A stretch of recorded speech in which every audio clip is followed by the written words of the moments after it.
د جاهلیت په دور کې خلک د یتیمونو خیال نه سات، د یتیمونو ادب، د یتیمونو احترام، د یتیمونو د دوی د مول، د دوی د زون، د دوی د عزت د ابرو خیال نه سات. نبی علیه الصلاۃ والسلام چې کله دنیا ته تشریف راوړ، بیا دا خالته دا خبره بیان کړه: انا وکافل الیتیم کهاتین فی الجنه. زه او د یتیم سړي کفالت کړلی ول کس دا دوه سره په جنت کې داسې وي.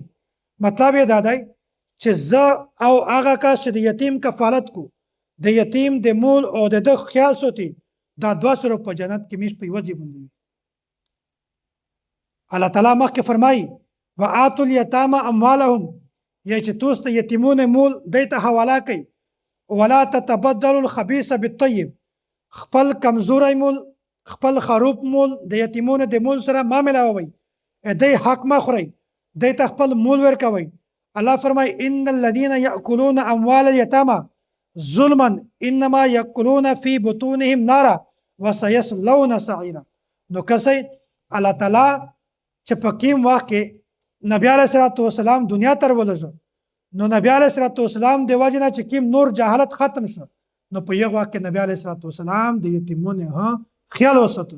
الله پاک نبی علیه الصلاۃ والسلام د یتیمونو د پوره رحمت الله.